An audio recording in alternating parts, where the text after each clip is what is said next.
Well, it's my pleasure to introduce our next panel and our next moderator, Neeraj Agarwal. You heard his lovely childhood story earlier. Thank you for sharing all your subway experiences. And I'll leave it to him to kick off this panel. Excellent. Okay. I was trying to think back, when is the last time I've had a beer in my hand on a Wednesday at 4 o'clock? And I think it might have been college. So this is bringing back very good memories. I'd like to introduce our two panelists, Ragy Thomas, the founder, CEO of Spinklr, and Amir Orad, the CEO of SiSense, which is a business intelligence company. Interestingly, both are actually repeat entrepreneurs, CEOs. Before founding Spinklr, Ragy was the president of Epsilon Interactive Services from 2006 to 2008. Some of you might know that as Bigfoot Interactive. That was the acquired company. It was in the email marketing space, and a small bit of trivia is that Bigfoot Interactive was actually larger than ExactTarget at the time, and I tell Ragy that he sold way too early and that we're not going to make that mistake again this time. Okay. And then prior to SiSense, Amir was the CEO of Nice Actimize, which was a $200 million plus company, real scale, in the financial crime and analytics software space. Not sure what that means, but that sounds like catching bad people. Catching bad people. But good, and to give you a sense, when we invested in Spinklr, there were roughly 10 people, maybe $1 million of revenue. Today, Spinklr has over 1,000 people and over $100 million run rate, and that's all happened in less than 5 years. So it's been a very exciting journey there. I happen to be on the board. My partner Itzik is on the board of SiSense. SiSense, when we invested, was probably 20 or 30 people, low single-digit millions. And Amir just mentioned they just crossed the 200-person mark recently and growing very quickly, almost 100% per year. So both companies are growing very quickly, and we're excited to be an investor in both of them. So let me start off with the panel. You guys have done this for a while, right? There are a lot of founders here that are companies, say, sub 100 people. What's the one thing you wish you knew back then that you know today? Ragy, I'll start with you. Well, prior to really going through the journey with Spinklr, I had, this is a confession and probably not a good one, I had no respect for sales. I should probably stop there, but sales engineering. What do you mean by that? I mean, what do you mean no respect for sales? What does that mean? In sales engineering, because I had, in my prior lives, it was hit and miss. You hired salespeople that either worked out or did not work out. And with my sort of product background, I almost always took that for granted, as that's like how it is. Sales cowboys, they show up, keep your fingers crossed, you get a good one, they hit your number, you get the entire company to help them. With Spinklr and given our ambition, and we are fairly unapologetically ambitious as a company, we've taken a very different approach of engineering, architecting, sales infrastructure, of which people is a part of, is one. People are a big, but one part. And that's one thing, the respect for sales and sales architecture and sales infrastructure. Did not have before, now I do. It's one thing I learned. Good. And just rough numbers of salespeople you have, just give people about 250 to 300 people supporting in the sales missionary side, about 75, 77 quota-carrying sales reps. Okay, great. And they're all typically field reps, right? That type of model. They're spread around the world. Good. Amir. I'll share two experiences I had. And my previous company was all enterprise field sales, large ticket items. And the current one is all one, inbound, phone, telesales, right? Inside sales. So in my early life, I was a pre-sale guy, product guy, pre-sale guy. And I recall going to the first few deals, and I came in and did my show, and I really convinced the client to buy. And I thought I was the sales guy. And then this guy came in and did some negotiation, and he technically closed the deal. I was the sales guy. The other guy was almost just a closer. And that's what I thought sales is. Early, this is like a long time ago, 3 companies ago. It took me many years to realize and appreciate the difference between convincing the client as the product founder, techie, evangelist, that they want this, and closing the damn deal. Because the distance is tremendous. So that's one insight. And I also realized there are so many types of salespeople, and there's not one single, and this is still enterprise sales, which is more cowboy mentality. Some don't have a clue what they're selling, and they're closing really impressive deals. Others are geniuses. They really understand the product, and they close it that way. The third type is all about relationships, right? So there's no one unique way when you have field enterprise sales. There are multiple legitimate, acceptable ways, and sales is not just convincing the client they want the product. That's one ingredient among many. That was kind of one big lesson. And the second one, actually joining SiSense, I thought it's impossible to sell to a large Fortune 100 company a heavy-duty 6-digit ACV transaction over the phone without meeting them within a few weeks. And I was shocked when I joined over and kind of became the CEO to find out it's extremely possible these days. We're closing multiple deals every month, 6 digits and above, hundreds of thousands ACV, over the phone within a few weeks at Fortune 100 companies without ever meeting them, without anyone flying there, without anything, by having a structured, repetitive, clear process with value add to the client. So to me, two extreme sides, both shockingly surprising, but now I believe both are doable with the right product and company. Good, good. You guys unfortunately missed the last panel about bottoms-up selling. And as a VC, I have hundreds of companies come in every year, and they all say, hey, we're going to be like Atlassian. We're going to be like Slack. We don't need salespeople. They're overpaid. I don't know what they do. Why do you guys think you need salespeople? Why don't we talk about that? Should we even have salespeople in the 21st century? The answer is yes, at least for depending on what you do. It's tempting to look at someone, read an S1 and go, those margins are incredible, I'd like to have that. But I think the key is to understand your product and understand the buying process within a company for your product.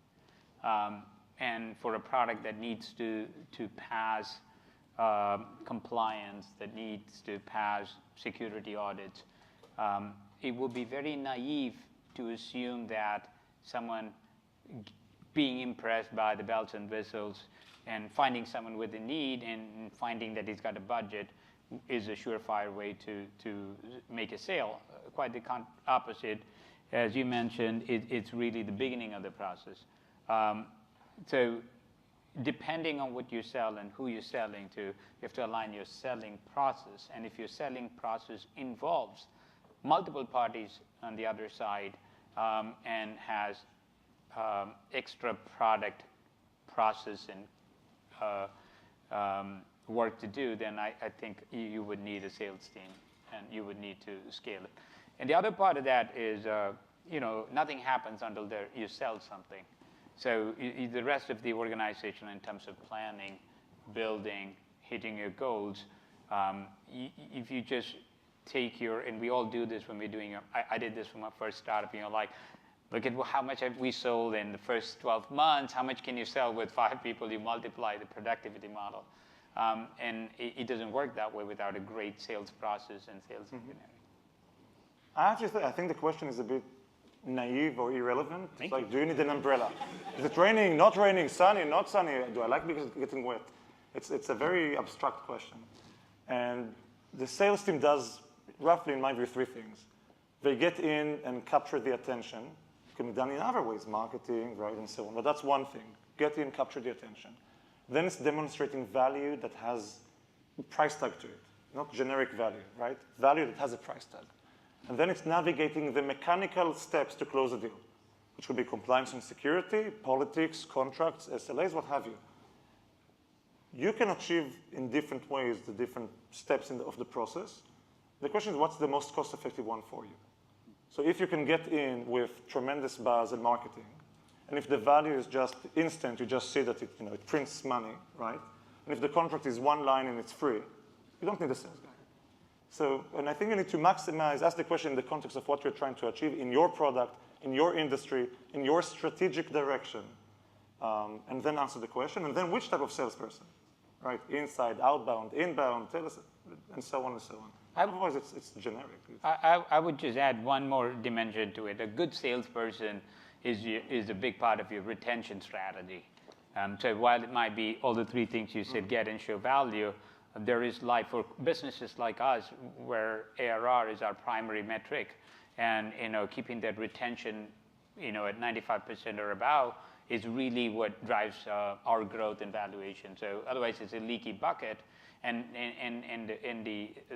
what's usually missing with trying to just get in because someone was impressed is that person leaves and you lose the deal, or after some time something changes and you couldn't keep up with it. So I respectfully fully disagree, not with the need, but with the way to achieve it. I moved away already 2 companies. Sales do not own the account and the retention in the account after they close the deal. Yeah. I've done it with the largest banks and the smallest accounts. I think sales are, I'll quote a VP sales I had, coin-operated machines. Okay, that's his quote about himself and his people, and then he asked for a raise. Coin-operated machines, and you should not sell someone the need to renew your contract. You should give him value and satisfaction so the renewal comes automatically. That's my view as a CEO. And shame on you if you don't see the value of the product. Now, sometimes, unfortunately, it's not clear enough, and we all have bugs and issues and so on. So I prefer to put customer success type people, call them account managers, etc., measured on satisfaction, measured on renewals. We truly want the success of the client more than close the renewal to get commission, and establish a baseline for growth and expansion, which is where you need more sales type, relationships. Just one question on this topic. This comes up in every company. Where does the function of upsell and renewal live? Does it live in sales ultimately? Does it report to the same person, or are we talking 2 different people that report to the CEO? Tell me your thoughts on that. In current life and the last company at the end, renewals are not owned by sales. They're owned by customer success or account management, which today do not roll up to sales at all. Roll up to a global customer success head. Upsells and expansions are more tricky, and I made it even more complex, and each company debates it. And I actually all the time talk to my peers to see where's the industry. In my view, organic expansions, you don't need to sell them. Obviously, if you don't have enough seats in the car, you need to add a seat. You don't need to sell you the need for the seat, you just need a seat. So expansion is natural and comes with the responsibility of the day-to-day relationship. Finding new users and new use cases and new departments you need to sell. And end of the day, we pull in the sales guy to have that process. So that's where I divide the line. There are many legitimate ways. It's not a one-size, But that's sales and customer success report to you as CEO. To me. Okay. I also don't have a global VP sales. I think that's also foolish. That's my craziness. I've done that for $200 million. I find those guys, CROs, to be distancing me from the reality. I find them adding another layer of abstraction, which I think is unhealthy for the organization. And I chose not to do it, but that's my personal craziness. Again, other people, it's as legit for other people. I chose not to do it. I found benefits in it. Yeah, no, it makes sense because you come from a sales background. I'm actually an engineer.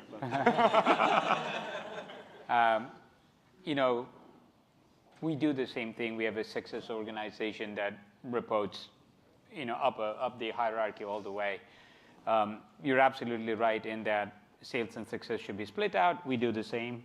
And as anyone who's done multiple startups on the enterprise space will tell you that. But what we have realized and what we have now solved, it was a tough thing to solve. And I went through the same struggle of, hey, the customer is buying more and you didn't do anything. So the first realization was we have a genius sales leader on the board that once said to me, Ragy, $1 is $1. Okay, it took me 3 years to understand that fully. But what he meant to say that was that don't try to split and find out who actually costs it and how it was cost. Just keep paying, and because all you care about is the growth and the account. So what we did, and you, what you said before, what we've done is success is responsible for measuring the happiness of the client. Yeah. But what we always find is, our experience, right? People in success are in success for a reason because they don't want to be a sales guy. This guy is making 3x your money. Like, why wouldn't you want to be this guy? I don't know, because I like to be a success guy. Now, the success guy is all about love and happiness, which we want love and happiness. But the problem with love and happiness is they're not looking around the corner. They're not seeing the new boss that just came in. So what we have done is a dollar is a dollar. Everyone gets paid. Success keeps clients happy. The other guy lurks in and out, watching for wild animals around the food. And to be clear, customer sales and customer success report to one executive that reports to you. So we have what we've done, and again, through evolution, we're in a good place now. The entire front office, as we call it, which is a favorite concept of ours, sales, partnerships, marketing, success, all report to our president and chief operating officer, who is someone who has built a $14 billion business, so it reports up to the right place. So 2 thoughts on that. First of all, it took me a few years to accept double commissions, right? Or the fact you pay 2 people, and until I realized when you run the Excel, it actually means nothing, because the OT is the same. So if you do the math, paying twice or 3 times or 10 times change nothing to the budget, because you end up setting the OTs accordingly in the targets. So as you think about it, it's not really as painful as it For engineers, it's very hard. But when run the math, guys, it hurts you, right, that you pay 2 people for the same action. It doesn't matter at the end, because the targets are accordingly, and the OT is set in advance, right? So I do pay for selecting strategic accounts. I put 2 in the box, but for other accounts, I want people to run and get logos and build a business, and the success guys to do that. The other thing we did, which we found very useful, we measure our customer success guys on identifying new opportunities. We call it lead generation, right? We're not measured on closing the opportunities and the dollar value, because then we become salespeople that nickel and dime the account. But we are measured on identifying new opportunities, i.e. the leads they generate. And to us, that's a target they have, and we found it to be, again, a way to balance the 2. They used to be measured on dollars, and they just convert to be a sales guy, and the customer feels it. They sense that you're really looking to make money on his back, and they don't like it. But again, there are 1,000 permutations to this discussion. They're all valid. Just understand exactly where the line is. There is a line somewhere in responsibilities and how you motivate everyone, because you want to achieve dollars. Let me move on to the next topic to keep it moving. Amir, I want to talk about pricing. Can you talk a little bit about some of the recent things you've been doing on pricing and give folks a sense of deal size for you guys? Just note folks with Sprinklr's in the 100K average deal size, a little above that. 180. 180, just to give a sense of 80% off. Yeah, so talk about where you're at and some of the recent learnings you've had. Okay, so I'm a bit crazy, but I own pricing in the company. That's my philosophy. I think pricing is a communication vehicle, not just a dollar amount.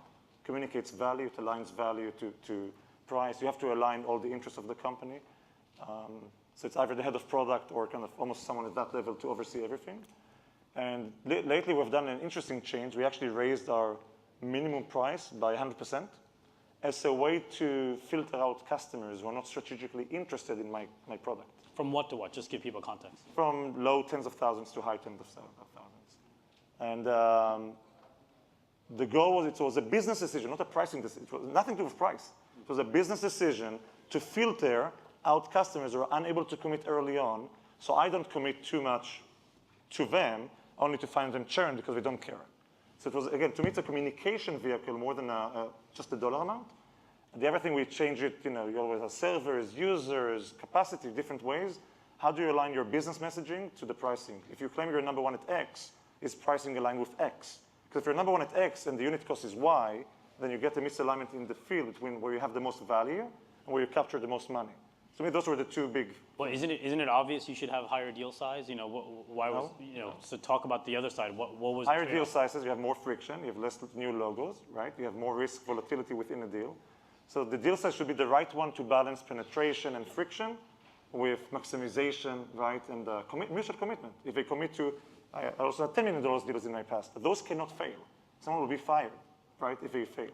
So the deal size helps you get commitment from the other side. The length of the contract, 3 years, 1 year, make a big difference. No out versus out makes a huge difference, et cetera, et cetera. And for what it's worth, I've noticed in my experience that the 20K and less deals, might renew at 60% renewal rate in some of my companies, but at 20K above, it might be 80-90%. And there's a dramatic difference. So we did a chart showing the deal. Have you seen this? Yeah, we did a churn versus the deal size, the penetration deal size, not over time. You can clearly see reverse correlation. It makes sense. It's just obvious. The more you commit, the more you try to make it work. If you spend $5, who cares? You guys are talking ACV. I'm talking ACV AR. Yeah.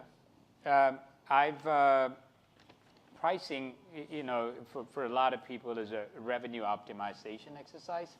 I've always thought of pricing as a value optimization exercise. And it's a relatively new school of thought, if you ask me. Because traditionally, especially in B2B enterprise world, I've had a lot of people tell me, well, you can charge a lot more. The problem is I call it good revenue and bad revenue.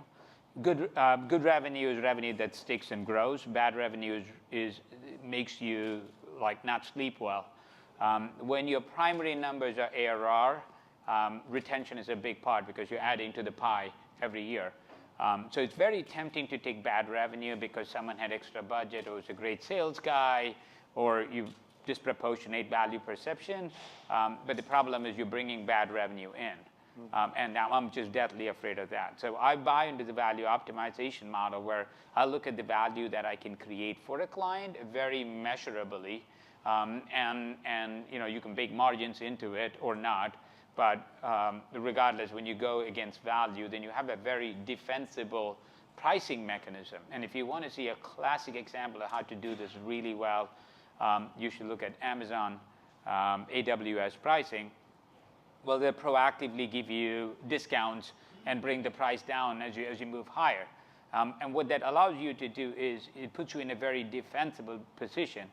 And if the internet and social should teach you anything, it's that the differentiators are going down every day, and loyalty is much harder. So what you really want to do is price above value so that if you have enough scale and you are optimized execution engine, then it's very hard for anyone else to ever come threaten you. You get stuck on revenue, start going down the slippery slope, then you're screwed. Hey, I'm going to open up the question in a sec. One thing to add, I'm 100% in agreement, and I would add one more thing. Simplification of the pricing, which is exactly not optimizing revenue, but optimizing simplicity, velocity, and so on, is huge. Most people and us as CEOs are tempted to add another module, add another line, add another dimension to max out 10% of the deals. It hurts the company, it hurts the business, slows down the business. So I'm with you. Don't over-complex it. Keep it aligned. Don't try to optimize it all the way to the end because it blows up in your face later on. And it slows growth. Hey, Ragy, you mentioned customer success. I'd like you to just share some of your lessons on CDAP, if you can. Explain what that is for the folks, and then I'm going to open up the questions. So we have this sort of bordering unhealthy obsession with keeping clients happy. And I did that for selfish reasons because I get upset when people get upset. And I've noticed that people get upset when clients get upset.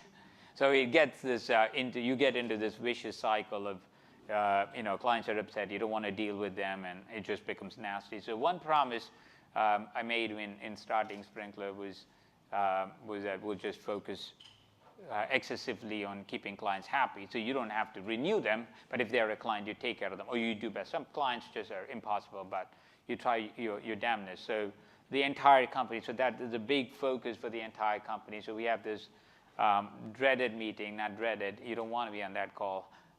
We have this company-wide senior leadership meeting every week where we go through any client that is in orange or red. And we have, depending on how you look at 1,200 clients. And anytime a client is in, all senior leaders are expected to, it's like a mandatory meeting. And I'm probably the only one in the company. And the only excuse that you can have to not attend CDAP is your own funeral. And CDAP stands for Customer Delight Assurance Program. And so if your client is on CDAP, then the entire food chain, 5, 6 levels of sales and account managers and services, if that's involved, everyone needs to be on it. And we go through them. It's painful, and as we scale, it gets harder and harder. But that's one thing that just really helped us a lot. Do you tie bonuses to it? We do. Most things ultimately are tied to retention and growth. But I got to say, 95%, depending on the quarter, we're anywhere from 92 to 98% retention for our type of business is really unheard of, I think. Good. And that's gross renewal rate. Questions? Let's kick it off.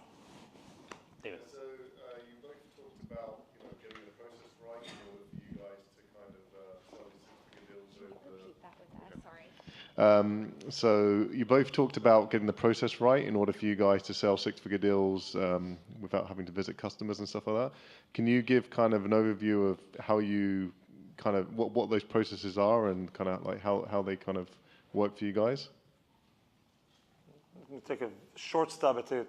I don't think there's a right process. You need to have a process. So early on, it's all chaos until you find something repeatable. You try 100 things, something sticks. The trick is to learn what sticks and is it scalable versus luck. Usually, if it sticks enough times, it's scalable. And to create a process around it. Otherwise, you have a hodgepodge of activities and noise in the organization, and you don't know who to hire and how to manage them and how to measure them. So that's, to me, not which process, but a process.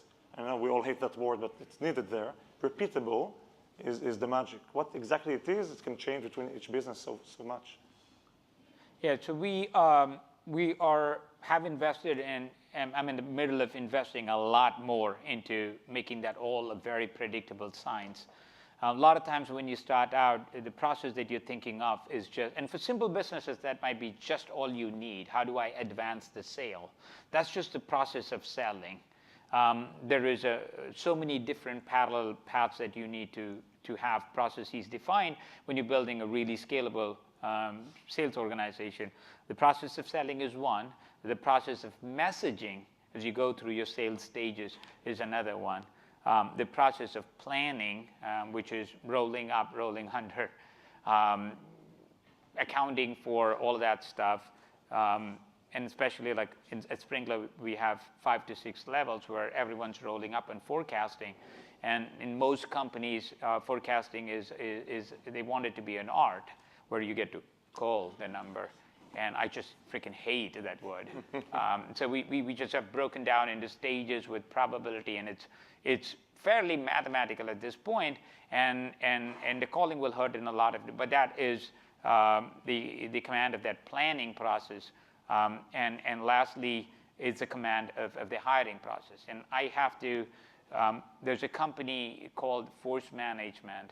So this is not my discovery. I wish I'd met them and known this sooner, but there are people who have done this for a very long time who have crystallized thinking around this. And I've been a student, thanks to a bunch of guys Neeraj connected me to originally, who have become great friends. And you have all these dimensions, and you are creating process frameworks for all of them. Mehdi, go ahead. If people could wait until they get a mic to ask questions, just a quick announcement for the whole audience so the cameras can get the sound and it's not just blank. Cool. Thank you. Thank you.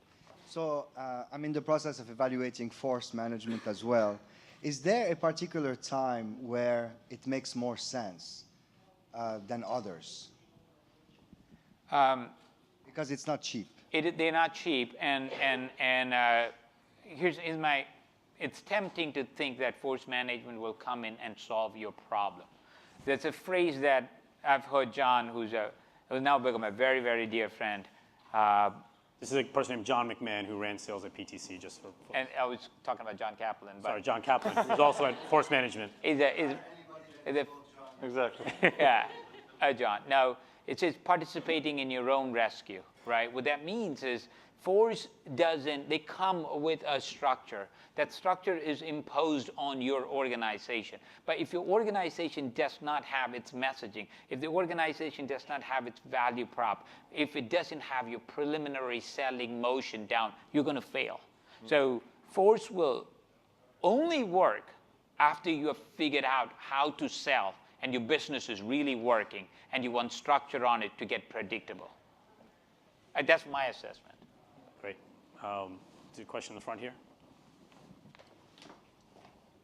I was curious, how do you think about the value of marketing and communications in relation to sales? Like, is it a part of, how do you separate them, or how do you collaborate them? Do you include product marketing in that question? Yeah, I guess I was more talking about, I thought what you said before, price is a communication, is a messaging and a communication. I thought it was really interesting. So then it's about how do you distribute that messaging? Does that come back and shape some of your sales strategies and approach? And so my view is, again, I was head of product, right, and marketing in the past before I became CEO. So my view is that one of the key tricks is to have one singular message for the entire company. So many companies make that mistake and optimize locally the message. And you can build an empire, right? And we all want to build an empire at the end with multiple sub-localized messages. And to do that, you need to have a single owner of the message of the company. In my view, that owner is actually product, not marketing. Marketing executes the message, and sales deliver the message right accordingly. But product owns the message and the positioning, and they provide the tools. I've had multiple times in my life that I had to force sales to use a certain new positioning or a new message. Everyone are used to something they used. They have a local file, C drive /docs, and they use it. And it's very difficult to detach them from that and put in a new message. But the message evolves. And the organization has to stick to one message. Otherwise, you confuse the heck out of the market. So in my view, it's crucial. It has to be centralized, not in sales. There's a profession about positioning and right and so on. So in my view, it's critical for success and repetitive processes and growth and all the good stuff we want to achieve. Amir, give people a sense. What sales and marketing as a budget, if you had to estimate, how much is marketing, how much is sales? Rough numbers. So marketing also has SDRs in SiSense. So let's take SDRs out, right? Okay. Sales development, lead gen development reps. Marketing, sales is bigger than marketing. Marketing is more a force multiplier than sales. Round numbers, 10-90, 25-75, 50-50? No. Probably 2-to-1 ratio when I take the SDRs out, maybe 3-to-1. 3-to-1. If you put SDRs in sales, maybe 3-to-1. Yeah, I need to do math now with the SDRs. Probably 3-to-1 of the SDRs moving to sales. Ragy, how about you? What do you think the ratio is? For us, I'm a believer that if you just take the universe of sales and marketing, it's probably 80-20 or 85-15. Sales? Yeah. Interesting. Hey, Dave, I'm going to cold call on you. Dave is CEO of Blade Logic, one of batteries companies. I've known him for a long time. Dave, what do you think about the ratio of sales and marketing, sales versus marketing? What's your experience? Times have changed, but at Blade Logic, I would say it was about 95-5 sales to marketing. But one of the things that has changed is that customers are much more sophisticated, and before you even talk to them, they think they already know everything about your product, about your company, and they're going to make the decision without your involvement. So you have to spend a lot more time and energy getting to educate them earlier in the process. So inbound demand gen has become a real data science. So we're making a lot of investments in inbound demand gen to essentially educate our customers earlier and allow us to filter them. And two, because we're an open source company, unlike closed source companies, we spend a lot of money on adoption and evangelizing our product, just getting developer mindshare out there, which is something closed source companies don't have to do because you can pick and choose your customers, where anyone can download our software. So we need some avenues to educate them and train them. So we make a lot of investments early on. Now those investments stay flat because you have to build up a certain critical mass, and over time, as a percentage of our total spend, that will come down. Dave is the CEO of MongoDB. Just what's a ratio split right now? What do you think? 75-25, 50-50? Give people a sense.